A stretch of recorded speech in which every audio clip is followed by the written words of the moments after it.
To है। आगे आपको बताना है कोड जो होता है, ठीक है ना, यह किस रोगाणु के कारण होता है। हाँ कोड, जिसको कि हाँ कौन सा लेप्रोसी, इसका नाम है बैसिलस लेप्री। क्या नाम है, बैसिलस लेप्री। बैसिलस लेप्री के कारण यह एक बैक्टीरिया है और एक बैक्टीरियल डिजीज है, ठीक है ना। कोड, इसको जो है ना कुष्ठ रोग भी बोला जाता है, इसको लेप्रोसी डिजीज बोला जाता है और साथ साथ इसको हैंसन डिजीज भी बोला जाता है। क्या बोला जाता है, हैंसन डिजीज भी बोला जाता है। किसको, लेप्रोसी को। हाँ 30 या फिर अंतिम जो जनवरी का अंतिम दिन मनाया जाता है, ठीक है ना। आगे आपको बताना है भारत एवं पाकिस्तान के मध्य चलने वाली समझौता एक्सप्रेस कहां से कहां तक चलती है। दिल्ली से लाहौर, ठीक है। अमृतसर से लाहौर नहीं चलता है, बल्कि पंजाब का ही एक जगह है अटारी। कहां, अटारी। तो अटारी से लेकर के और लाहौर तक, कहां तक, अटारी से लेकर के लाहौर तक चलता है, ठीक है ना। आगे आपको बताना है कटल फिश का नाम जो है, ये वास्तविक नाम क्या है, कटल फिश, सीपिया। कटल फिश का वास्तविक नाम क्या है या फिर प्रचलित नाम सीपिया, ठीक है ना। बताइएगा तो कड़ेवा क्या है, कड़ेवा क्या, बिल्कुल सही है, हिमनदी मिट्टी है, ठीक है ना। हिमनदी मिट्टी है, ठीक है ना, मिट्टी है, जम्मू कश्मीर वगैरह में पाया जाता है, ठीक है ना, कड़ेवा मिट्टी। आगे आपको बताना है बृहद कथा नामक प्राकृतिक ग्रंथ के रचनाकार कौन थे। बृहद कथा के लेखक कौन है, बृहद कथा। सारा कर्पूर मंजरी वगैरह वो तो राजशेखर वगैरह का चले गए आप, ठीक है ना। बहुत सारा ग्रंथ जो है ना, यहाँ तक कि पंचतंत्र वगैरह ग्रंथ जो है सब इसी के ऊपर लिखा गया है, ठीक है ना। किसके ऊपर, तो बृहद कथा के ऊपर। अभी आगे देखिएगा इसका, ठीक है ना। ये किसका लिखा हुआ पुस्तक है, तो ये गुनाढे का लिखा हुआ किस पुस्तक है, किसका लिखा हुआ है, गुनाढे का लिखा हुआ बृहद कथा। बहुत इंपॉर्टेंट पुस्तक है, इसका नाम लिख लीजिएगा, क्योंकि इस पुस्तक के बाद इस पुस्तक के ऊपर बहुत सारी पुस्तक लिखी गई है जो इंपॉर्टेंट है, ठीक है ना।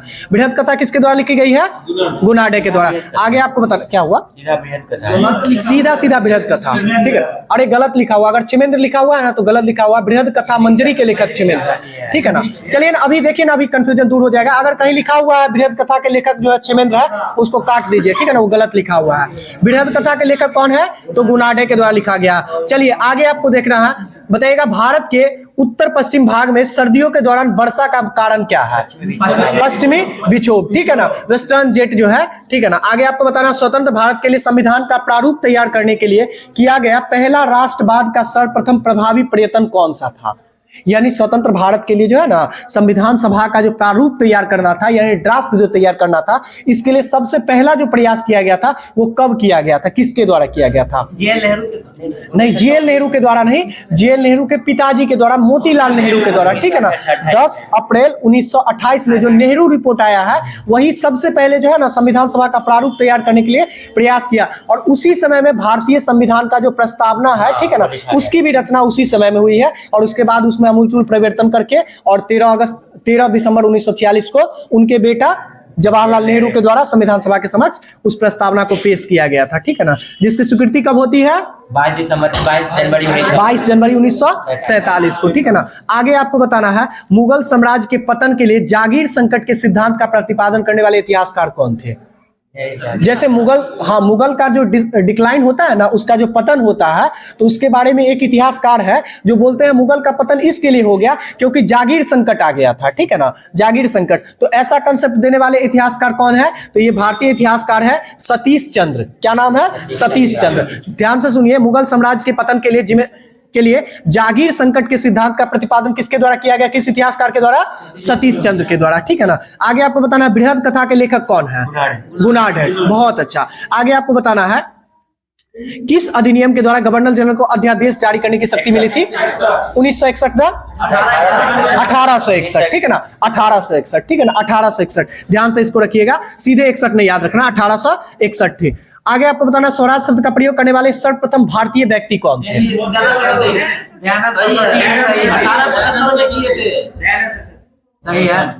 इसको देख लीजिएगा एक बार, इसको सब ठीक है, ठीक है ना, इसको एक बार देख लीजिएगा, ठीक है ना, देख लीजिएगा।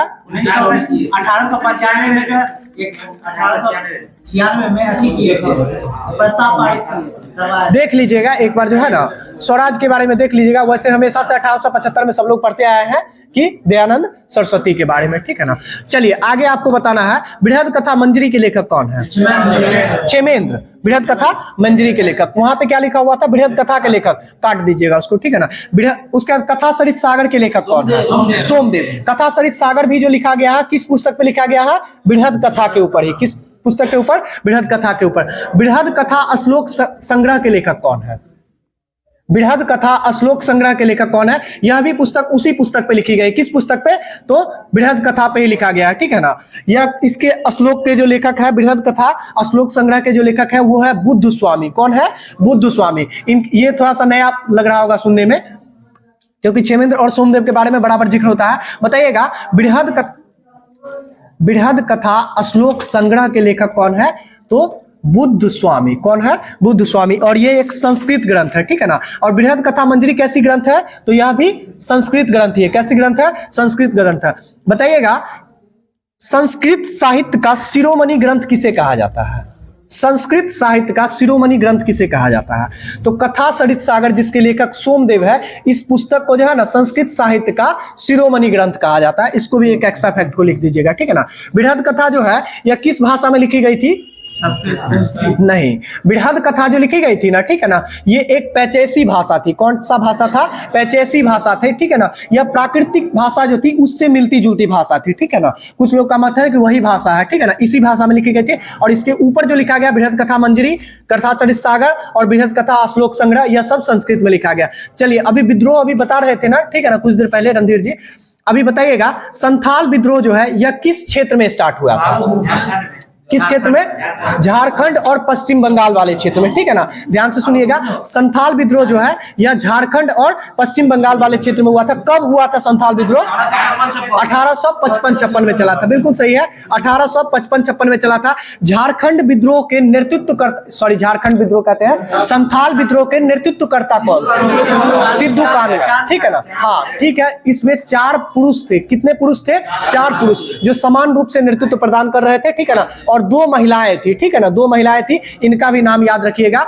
अभी बताए सबसे पहले सिद्धू कान्हू, सब लोग को याद है। सिद्धू कान्हू के साथ साथ चांद और भैरव, चांद और भैरव, इनको भी समान रूप से याद रखिएगा। सिद्धू कान्हू, चांद, भैरव, ये 4 पुरुष थे, ठीक है ना। और 2 महिला थी, ठीक है ना। वो दोनों जुड़वा बहन थी। और उस दोनों महिला के द्वारा भी जो है सो संथाल विद्रोह का नेतृत्व प्रदान किया गया था। और उस दोनों महिला का नाम क्या था? तो फूलो और झानो। क्या नाम था? फूलो और झानो। ये दोनों जुड़वा बहन थी। यह भी संथाल विद्रोह का नेतृत्व प्रदान की थी, ठीक है ना। आगे आपको बताना है अहोम विद्रोह कब हुआ था? अहोम विद्रोह 1828 में अहोम विद्रोह की शुरुआत होती है। कब होती है? 1828 में। और 1828 के साथ साथ जो है कभी थोड़ा सा उग्र हो जाता था, कभी शांत होते होते यह 1833 तक चला है। कब से कब तक चला है? 1828 से लेकर के 1833 तक चला है। ये अहोम विद्रोह था कहाँ पे? असम में। और इसके नेतृत्वकर्ता कौन थे? गोमधर कुंवर थे, ठीक है ना। इसके नेतृत्वकर्ता कौन थे? गोमधर कुंवर थे। आगे आपको बताना पागल पंथ की स्थापना किसके द्वारा की गई थी? बताइए। टीपू मीर के द्वारा ना, टीपू मीर के द्वारा। देखिए पागल पंथ की जो स्थापना की जाती है वो क्या बोल रहे थे नीतीश जी? नहीं, करम शाह के द्वारा। पागल पंथ की स्थापना जो है किसके द्वारा की जाती है? करम शाह के द्वारा। और यही जो पागल पंथ संगठन था ना, इसके द्वारा एक विद्रोह किया गया। कौन सा विद्रोह? पागलपंथी विद्रोह। कौन सा विद्रोह? पागलपंथी विद्रोह। जिस पागलपंथी विद्रोह का जो है सो नेतृत्वकर्ता कौन थे? तो टीपू मीर, ठीक है ना। टीपू मीर के द्वारा और बुल्ले शाह, टीपू मीर और बुल्ले शाह के द्वारा जो है ना तो इसका नेतृत्व प्रदान किया गया था। यह पागलपंथी विद्रोह हुआ कब था? ये नहीं 32 नहीं, पागलपंथी विद्रोह जो है ना दूसरे बार, हाँ 1800, ठीक बोल रहे थे, 1832-33 में जो होता है दूसरे बार होता है। 1832-33 में दूसरे बार होता है। जबकि 1825 से 27 तक पागलपंथी विद्रोह चलता है। कब चलता है? 1825 से 27। और दोबारा एक बार फिर से स्टार्ट होता है कब? 1832 से 33 में, ठीक है ना। 1832-33 में स्टार्ट होता है। आगे आपको बताना बेल्लोर युद्ध कब हुआ था? बेल्लोर का युद्ध, ठीक है ना। या फिर बेल्लोर का सैन्य विद्रोह कब हुआ था? 1806 में हुआ था। ये बेल्लोर विद्रोह जो हुआ था ये हुआ कहाँ पे था? ये हुआ था नहीं, हाँ पश्चिमी क्षेत्र में हुआ था, ठीक है ना। पश्चिमी क्षेत्र में हुआ था बेल्लोर विद्रोह। बेल्लोर विद्रोह का मुख्य कारण क्या था? ठीक है, बिल्कुल सही है।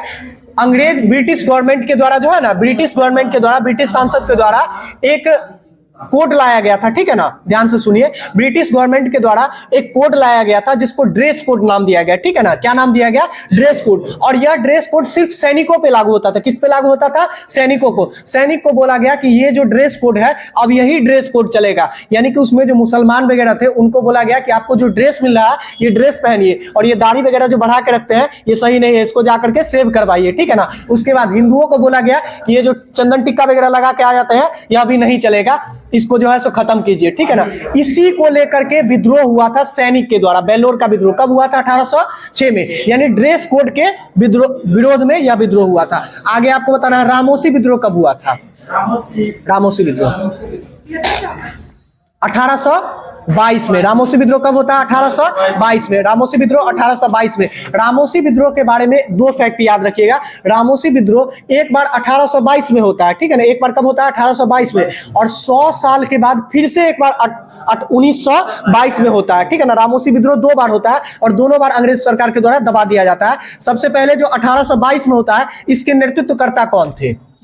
चित्तर सिंह, बिल्कुल सही है। 1822 में जो रामोसी विद्रोह होता है उसके नेतृत्वकर्ता कौन थे? चित्तर सिंह के द्वारा किया जाता है। और 1922 में जो होता है ना यह मुंबई वाले क्षेत्र में होता है और ये असंगठित था, ठीक है ना। इसमें कोई संगठन नेतृत्व इसका नहीं कर रहा था। दोनों पश्चिमी घाटी। हाँ ठीक वही है, पश्चिमी घाटी। पागल पंथ की स्थापना करम शाह के द्वारा, ठीक है ना। पागल पंथ की स्थापना करम शाह के द्वारा। और पागलपंथी विद्रोह का जो है सो नेतृत्व कौन किए थे? टीपू मीर और बुल्ले शाह के द्वारा किया गया था। आगे आपको बताना फकीर विद्रोह। फकीर विद्रोह, चिराग अली। हाँ बिल्कुल सही है। चिराग अली और मजनू शाह नहीं बल्कि मजमून शाह, ठीक है ना। मजमून शाह के द्वारा किया गया था। ये फकीर विद्रोह हुआ कब था? बंगाल में हुआ था। कब हुआ था? 1700 में जाइए, नहीं उससे पहले आइए। 1776-77 में होता है। कब होता है? 1776-77 में होता है, ठीक है ना। फकीर विद्रोह कहाँ होता है? बंगाल में होता है, जिसके नेतृत्वकर्ता कौन थे? मजमून शाह और चिराग अली के द्वारा किया गया था, ठीक है ना। आगे आपको बताना है एक प्रसिद्ध कोई मठ है, आनंद मठ। नहीं। चलिए अब ध्यान से सुनिए। इसके बाद एक फेमस विद्रोह होता है, ठीक है ना। उस विद्रोह का नाम क्या है? सन्यासी विद्रोह। कौन सा विद्रोह है? सन्यासी विद्रोह, ठीक है ना। सन्यासी विद्रोह कब होता है? यह बहुत लंबे काल तक चलता है, ठीक है ना। 1763 से लेकर के 1800 तक चलता है। कब से कब तक चलता है? 1763 से लेकर के 1800 तक चलता है, ठीक है ना।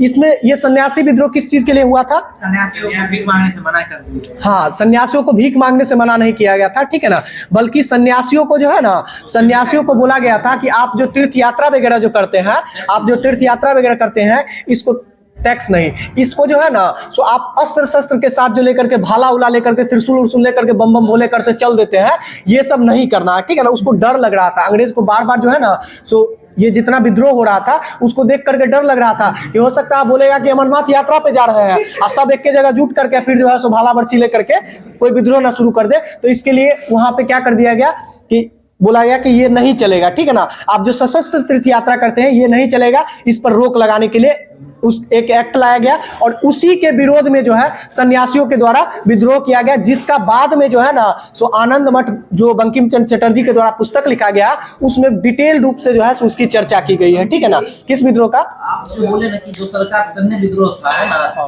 आप देखिए आनंद मठ बंकिम चटर्जी उसमें स्पष्ट लिखा है कि पहला सैन्य अभ्यास होगा ना अंग्रेजों के विरुद्ध होगा, सन्यासी विद्रोह ही होगा, समझे ना। फकीर नहीं होगा, सन्यासी विद्रोह हो जाएगा। तो हम भी तो सन्यासी विद्रोह ही बोल रहे हैं, क्लियर आप बता रहे हैं, ठीक है ना। क्या अभी तो हम सन्यासी विद्रोह के बारे में ही बोल रहे हैं। पहला जो हो जाएगा वो अंग्रेज विरोधी ना सन्यासी विद्रोह ही हो जाएगा, इसीलिए ना पहला अंग्रेज विरोधी सन्यासी विद्रोह। सन्यासी विद्रोह कब हो रहा है? 1763 से लेकर के 1800 तक। देखिए यही बोला गया था इनके आरसी मजूमदार के द्वारा, समझे। हाँ वो तो बंकिम चटर्जी को बोलने आनंद मठ में बोला गया। चलिए शांत हो जाइए। देखिए 1763 में जो है ये तो एकदम जगजाहिर बात है, एकदम सामान्य बात है कि 1763 में सबसे पहला युद्ध मतलब विद्रोह हो रहा है। तो इससे पहले कोई भी विद्रोह हो कहाँ रहा है? इससे पहले जो विद्रोह का जिक्र मिलता है वो 1776 में मिलता है। 1776 में कौन सा विद्रोह का जिक्र मिलता है? तो फकीर विद्रोह का, ठीक है ना। तो फकीर विद्रोह तो बाद में हो रहा है, तो सबसे पहले सन्यासी विद्रोह ही हो रहा है, ठीक है ना। तो हम ये बोल रहे थे कि आनंद मठ में जो है ना, आनंद मठ में जो बंकिम चंद्र चटर्जी जो डिटेल एनालाइज किए हैं, डिटेल जो लिखे हैं वो किस विद्रोह के बारे में लिखे हैं? सन्यासी विद्रोह के बारे में लिखे हैं, ठीक है ना। चलिए आगे आपको बताना है पॉलीगढ़ों का विद्रोह कब हुआ था। पॉलीगढ़ों का विद्रोह तमिलनाडु में हुआ था। हाँ, तमिलनाडु में हुआ था। 1800 1799 से लेके 1801 तक चलता है। कब से कब तक चलता है? क्या हुआ? फकीर विद्रोह 1776। हाँ 1776-77। चलिए अभी क्या बता रहे थे? पॉलीगढ़ों का विद्रोह। पॉलीगढ़ों का विद्रोह हुआ कहाँ था? तमिलनाडु क्षेत्र में हुआ था, ठीक है ना। तमिलनाडु क्षेत्र में हुआ था और ये 1799 से लेकर के 1801 तक चलता है। और पॉलीगढ़ों का विद्रोह का नेतृत्व करता कौन थे? बिल्कुल सही है, वीर पी कट्टा बामन थे। कौन थे? वीर पी कट्टा बामन के द्वारा इसका नेतृत्व प्रदान किया गया था। और इसी पॉलीगढ़ों का विद्रोह में ही जो है ना, सो तमिलनाडु का एक बहुत बड़ा हिस्सा जो है दोबारा जब देखिए एक बार 1799 से लेकर के कब तक होता है? 1801 तक होता है। तो उस समय विद्रोह को दबा दिया जाता है। फिर से लोग जो है, फिर से पॉलीगढ़ लोग जो है संगठित होते हैं और फिर से एक बार 1802 में फिर विद्रोह करते हैं, 1 साल बाद फिर संगठित होकर के, ठीक है ना। और उस समय जो है फिर वो युद्ध कब तक चलता है? तो 1805 तक चलता है। 3 साल तक वो युद्ध लंबा खिंचता है और 3 साल तक वो युद्ध चलते चलते लास्ट में जो है सो तमिलनाडु वाले क्षेत्र के लोगों का हार होता है, पॉलीगढ़ों का हार होता है, अंग्रेज का वहां पे सत्ता कायम होता है। और इसी युद्ध से जो है सो अंग्रेजों का जो है ना दक्षिण भारत में जो पांव मजबूत हुआ है, दक्षिण भारत में जो उनको मजबूती मिला है वो पॉलीगढ़ विद्रोह से ही मिला है, ठीक है ना। क्योंकि वो तमिलनाडु के एक बहुत बड़े क्षेत्र को हिस्सा कब्जा कर लेते हैं और फिर वहां से लेकर के वो दक्षिण भारत पर फिर कब्जा करते जाते हैं। आगे आपको बताना कूका विद्रोह कब हुआ था? कूका विद्रोह 1840 से लेकर के 1872 तक चलता है। कब तक चलता है? 1840 से लेकर 1872 तक चलता है। ये कूका विद्रोह का नेतृत्व प्रदान कर कौन किए थे? कौन किए थे? राम सिंह कूका। देखिए हाँ ठीक है, राम सिंह कूका जो है ना, राम सिंह कूका के द्वारा तो प्रदान किया ही गया। उनके जितने भी अनुयायी वगैरह भी थे ना, ठीक है ना, जिसको नामधारी सिख नाम दिया गया, ठीक है ना, नामधारी सिख के द्वारा जो है ना इस आंदोलन को किया गया था, ठीक है ना। और किस क्षेत्र में हुआ था? क्या हुआ? 1840 से लेकर के 1872 तक, 1840 से लेकर के 1872 तक, ठीक है ना। आगे आपको बताना है ये कूका आंदोलन हुआ कहाँ था, किस क्षेत्र में? पंजाब के क्षेत्र में हुआ था। पाइका विद्रोह कहाँ हुआ था? ओडिशा में। पाइका विद्रोह कहाँ पे हुआ था? ओडिशा में हुआ था। ये कब से कब तक हुआ था? 1817 से लेकर के 1825 तक, 1817 से लेकर के 1825 तक हुआ था, ठीक है ना। इसका प्रमुख केंद्र जो था सो ओडिशा था। हालांकि बंगाल वाले कुछ क्षेत्र में भी जो है इसका प्रभाव देखने को मिलता है, ठीक है ना। इसके विद्रोह के जो है नेतृत्व करता कौन थे? हाँ बिल्कुल सही है, बक्सी जगबंधु के द्वारा नेतृत्व प्रदान किया गया था। देखिए ये जितना भी युद्ध था ना, क्या बोलते हैं, जो क्रांति किया गया था, बहुत इंपॉर्टेंट क्रांति सब है। सुनने में कोई भी कभी क्यूज में एक भी टॉपिक होगा तो हमेशा तो कभी भी मन उबेगा ही, मन नहीं करेगा। लेकिन इसको अगर दोबारा तिबारा अगर फिर से एक बार पढ़ लीजिएगा तो हमेशा के लिए याद ही हो जाता है। और प्रश्न तो हमेशा जानते हैं कि पूछा जाता है। चलिए 371 का उस दिन आर्टिकल बता रहे थे। 371 के आर्टिकल में कुछ चीजें रह गई थी, ठीक है ना। 371 के आर्टिकल में कुछ चीजें रह गई थी। क्या रह गया था? वो संशोधन कब हुआ, कब जोड़ा गया उसको, और कब जो है कौन सा संविधान संशोधन था, अभी उसको देख लेते हैं, 2 मिनट में खत्म हो जाएगा। सबसे पहले आप लोग को याद हो गया था, ठीक है ना। 371 आर्टिकल संविधान के किस भाग के अंतर्गत आता है? भाग 21 के अंतर्गत आ जाता है। भाग 21 में किस चीज के बारे में चर्चा है? बिल्कुल सही है, अस्थायी और संक्रमणकालीन नीतियों के बारे में, व्यवस्था के बारे में चर्चा की गई है, ठीक है ना, भाग 21 में। इसी के अंतर्गत 370, 371, 372 वगैरह आर्टिकल आता है। 370 आर्टिकल किसके लिए था? नहीं 370 जो है वो किसके लिए था? तो जम्मू कश्मीर के लिए था, जिसको खारिज कर दिया गया। 370 आर्टिकल को खारिज कर दिया गया, ठीक है ना। क्या हुआ? उसका 1 और 2 जो है ना उसको खारिज किया गया, ठीक है। 371 का क्लोज था। 35A तो अलग आर्टिकल है, 35A तो अलग आर्टिकल है, वो तो था ही। 370 आर्टिकल हम बोल रहे हैं उसको खारिज कर दिया गया, जम्मू कश्मीर से उसको हटा दिया गया। एक और आर्टिकल है 371, ठीक है ना। 371 में बार बार संविधान संशोधन के द्वारा क्लॉज जोड़ते गया और उसमें कुछ राज्य को शामिल करते गया। सबसे पहले देखिए 371 के ए में, 371 के ए में किस राज्य को जोड़ा गया? नागालैंड को जोड़ा गया, ठीक है ना, नागालैंड को। तब बात आता है कि नागालैंड को जोड़ा गया, तो कब जोड़ा गया, कैसे जोड़ा गया, ठीक है ना। तो एक संविधान संशोधन था, 13वां संविधान संशोधन। कौन सा संविधान संशोधन? 13वां संविधान संशोधन। और 13वां संविधान संशोधन जिस समय इधर हो रहा था उस समय भारत जो है चीन से युद्ध लड़ रहा था। जिस समय 13वां संविधान संशोधन, उस समय भारत चीन से युद्ध लड़ रहा था, यानी कि 1962 का साल था। तो 371 के ए में नागालैंड को किस संविधान संशोधन के द्वारा कब रखा गया? 13वां संविधान संशोधन 1962 के द्वारा। इसके आगे चलिएगा तो 371 का बी आता जाता है और उसमें रखा। 1963 में बना था। क्या हुआ? वो पूर्ण राज जो है ना, पूर्ण राज 363 में पूर्ण राज बन गया है, ठीक है ना। ये जो 371 में जो रखा गया है वो विशेष उसको कुछ जो छूट दिया गया है वो इसी के लिए ना कि वो हम लोग के साथ नहीं था, ठीक है ना। तो बोला क्या कि देखिए हम जो है ना सो शस्त्र उस्त्र जो लेकर के चलते हैं वो सब लेकर के ही चलेंगे। वो सब जो मना कीजिएगा कि भारत में मिल गया तो अब हम शस्त्र उस्त्र नहीं रख सकते हैं, ये सब नहीं चलेगा। तो बोला कि ठीक है एक आपको विशेष छूट दे देते हैं कि भारतीय संविधान का ये आर्टिकल जो है ये नियम आप पे लागू नहीं होगा। तो वही विशेष छूट है ना 371 में। क्या हुआ? याद रखिएगा 13वां संविधान क्या हुआ 371 के ए में, याद रखिएगा 1962 में 13वां संविधान संशोधन के द्वारा जो है नागालैंड को जो है जोड़ा गया 371 में और वो भारत का जो है आंशिक राज्य बन गया था। चलिए आगे देखिए 371 का बी, 371 का बी जो है इसमें किस राज्य को रखा गया? असम को। ये असम को कब भारत मिलाया है? तो ये 22वां संविधान संशोधन 1969। कौन सा संविधान संशोधन था? 22वां संविधान संशोधन 1969। इसके द्वारा जो है असम राज्य को भारतीय संघ में यानी कि भारतीय क्षेत्र में जो है 22वां संविधान संशोधन 1969 के द्वारा 371 के बी में डाला गया। चलिए इसके आगे चलेंगे तो 371 का सी है। कौन सा है? 371 का सी। कौन सा राज्य है? मणिपुर। इसको किस संविधान संशोधन के द्वारा डाला गया? तो इसको याद रखिएगा 23वां में किसको डाला गया? 23वां संविधान संशोधन के द्वारा किसको डाला गया? मणिपुर को। 22वां जो है असम, 22वां असम, 23वां नहीं 22वां में असम को डाला गया था। और 22वां के बाद 27वां संविधान संशोधन जो किया गया वो किसके लिए किया गया? तो वो मणिपुर के लिए किया गया। और ये 27वां संविधान संशोधन होता कब है? तो ये 1971 में। कब होता है? 1971 में। 27वां संविधान संशोधन 1971 में होता है और इसके द्वारा मणिपुर को 371 के सी में डाला गया। इसके बाद देखिए डी और ई को छोड़ दीजिए, डी और ई को छोड़ करके इसके बाद सीधे आगे चलिए एफ पे। कौन सा? एफ पे। एफ में किसको डाला गया? सिक्किम को। एफ में किसको डाला गया? सिक्किम को। सिक्किम को कब डाला गया? तो इसको याद रखिएगा 36वां संविधान संशोधन 1975।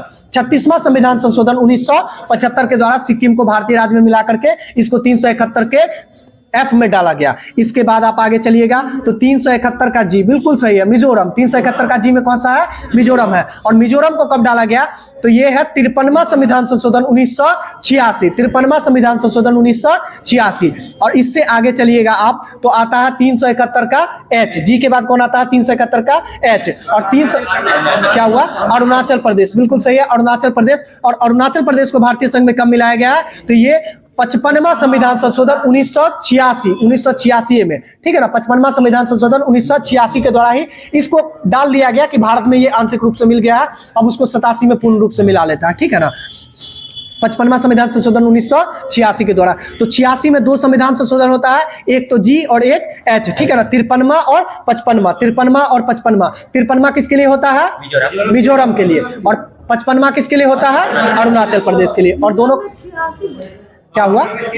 हाँ 1986। मिजोरम में भी 1986 बोल रहे हैं और अरुणाचल प्रदेश में भी 1986 ही बोल रहे हैं, ठीक है ना। आंध्र प्रदेश और उसके बाद गोवा और कर्नाटक के बारे में ठीक ठीक जिक्र नहीं मिलता है, इसके लिए इसको याद नहीं कीजिए, ठीक है ना। गोवा का हो जाएगा इसको देख, हाँ। और गोवा किस में आ जाता है? 371 के आई में। और जे में कौन आ जाता है? कर्नाटक। और डी और ई किसके लिए हो जाता है? आंध्र प्रदेश के लिए, ठीक है ना। आंध्र प्रदेश और आंध्र प्रदेश के कुछ विश्वविद्यालय की छूट जो मिला हुआ है वो किससे मिला हुआ है? 371 के ई में मिला हुआ, 371 के ई में मिला हुआ है, ठीक है ना।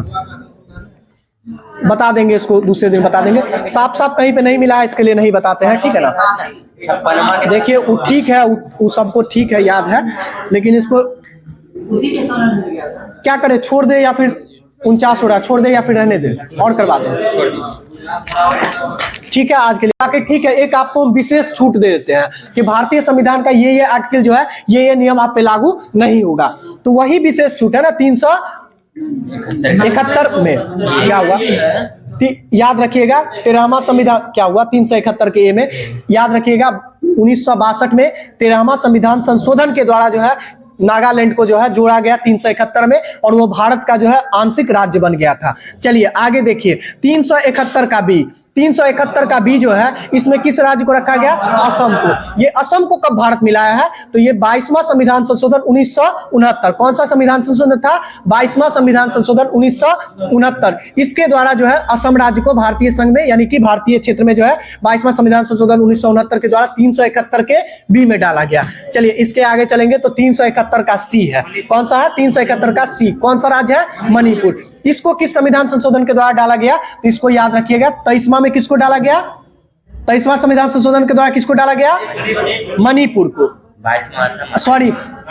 22वां जो है असम, 22वां असम, 23वां नहीं 22वां में असम को डाला गया था। और 22वां के बाद 27वां संविधान संशोधन जो किया गया वो किसके लिए किया गया? तो वो मणिपुर के लिए किया गया। और ये 27वां संविधान संशोधन होता कब है? तो ये 1971 में। कब होता है? 1971 में। 27वां संविधान संशोधन 1971 में होता है और इसके द्वारा मणिपुर को 371 के सी में डाला गया। इसके बाद देखिए डी और ई को छोड़ दीजिए, डी और ई को छोड़ करके इसके बाद सीधे आगे चलिए एफ पे। कौन सा? एफ पे। एफ में किसको डाला गया? सिक्किम को। एफ में किसको डाला गया? सिक्किम को। सिक्किम को कब डाला गया? तो इसको याद रखिएगा, 36वां संविधान संशोधन 1975। 36वां संविधान संशोधन 1975 के द्वारा सिक्किम को भारतीय राज्य में मिला करके इसको 371 के एफ में डाला गया। इसके बाद आप आगे चलिएगा तो 371 का जी बिल्कुल सही है, मिजोरम। 371 का जी में कौन सा है? मिजोरम है। और मिजोरम को कब डाला गया?